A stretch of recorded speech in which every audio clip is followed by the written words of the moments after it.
Le film commence 17 ans plus tôt dans une installation secrète d'Ingen sur l'île de Saint-Hubert.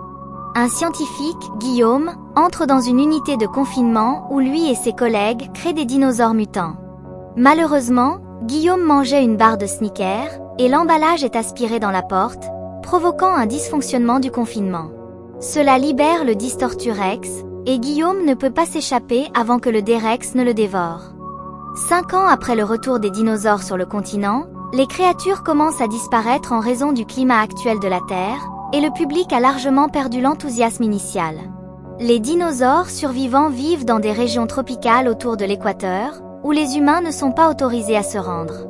Le représentant pharmaceutique Martin Krebs de Parker Genix est coincé dans la circulation car un apatosaurus meurt au milieu de la rue.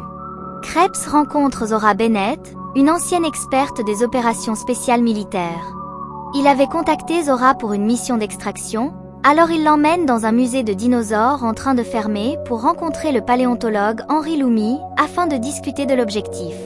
Krebs veut se rendre sur l'île de Saint-Hubert et prélever des échantillons d'un mosasaurus, d'un titanosaure et d'un quetzalcoatlus, afin d'utiliser leur ADN pour créer des médicaments pouvant sauver des millions de vies.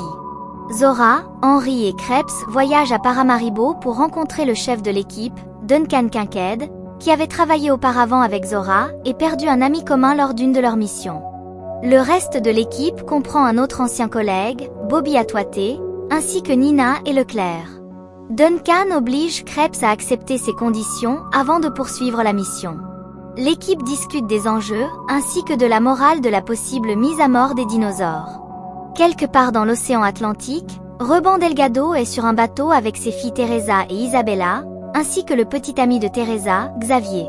Ruben n'aime pas Xavier car il est arrogant et paresseux, mais Teresa veut que son père voie le bon côté de lui. Le bateau est alors heurté par le mosasaurus, ce qui le fait chavirer.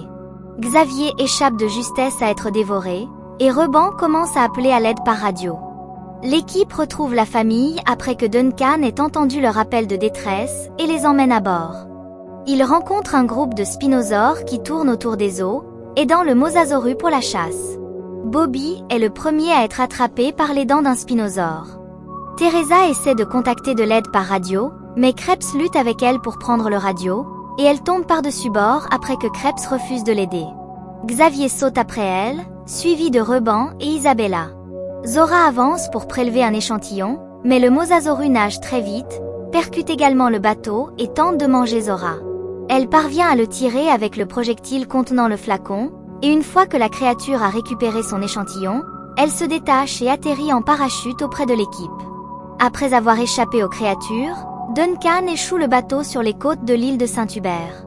Alors que l'équipage essaie de se mettre en sécurité et de sortir son équipement du bateau, Nina est traînée à sa mort par un spinosaure. Zora, Henri, Duncan, Krebs et Leclerc continuent de naviguer sur l'île jusqu'à ce qu'ils rencontrent les titanosaures. Henri devient émotionnel en s'approchant d'eux, tandis que Zora parvient à acquérir un échantillon. Henri dit également à Zora qu'il pense qu'il vaudrait mieux ne pas. Les Delgado avancent également de leur côté pour trouver un village ou quelqu'un pouvant les aider. Ruben commence à voir un côté plus vulnérable de Xavier, car il croit que seule Teresa voit le bon en lui.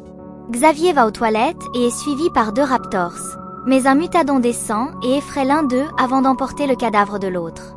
Pendant ce temps, Isabella trouve un bébé à kilos et le nomme Dolores avant de l'adopter. Le lendemain matin, la famille continue son chemin jusqu'à ce qu'elle tombe sur une rivière. Dolores s'enfuit par peur, et Teresa va vérifier. Un cadavre de dinosaure est déchiqueté, et elle découvre que la cause était un Tyrannosaurus rex endormi.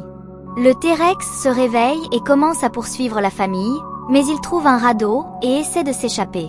Isabella est presque dévorée, mais la famille parvient à s'échapper. L'équipe escalade une falaise pour trouver la grotte du Quetzalcoatlus. Zora et Henri entrent, et Henri extrait un échantillon de l'un des œufs. À peine ont-ils terminé que le Quetzalcoatlus apparaît et attaque. Leclerc est dévoré vivant, tandis que Zora et Henri réussissent de justesse à éviter la mort et à sauver l'échantillon. Henri tombe, mais survit après avoir heurté plusieurs branches et tombé dans la rivière. Zora, Duncan et Krebs le retrouvent et poursuivent leur chemin. L'équipe attend sur une plateforme d'atterrissage qu'un hélicoptère vienne les récupérer, Mais Zora veut d'abord retrouver la famille. Finalement, les deux groupes se rejoignent, mais Teresa reproche à Krebs de l'avoir presque laissé mourir, et la situation empire lorsque Krebs sort une arme qu'il a prise sur un cadavre dans la forêt. Krebs est prêt à partir avec les 3 échantillons, mais les générateurs s'allument et attirent 2 mutadons qui attaquent le groupe. La famille se cache sous un magasin proche et échappe aux mutadons. Henry voit l'hélicoptère arriver, mais il passe l'île sans trouver personne. Il trouve des fusées de détresse et parvient à attirer l'attention, mais cela attire aussi le Distorturex, qui détruit l'hélicoptère et tous ses occupants. Krebs tente de s'échapper dans une camionnette, mais le D-Rex l'arrête et le dévore, laissant Henry saisir les échantillons. Tout le monde monte sur un bateau, tandis que Duncan reste en arrière pour gagner du temps. Le D-Rex finit par abandonner la poursuite, et Zora voit Duncan tirer une fusée de détresse. Ils font demi-tour et le récupèrent. Au lever du soleil, Zora et Henry discutent de ce qu'ils vont faire des échantillons, et elle accepte sa décision de distribuer le médicament sans brevet afin que tout le monde puisse y avoir accès.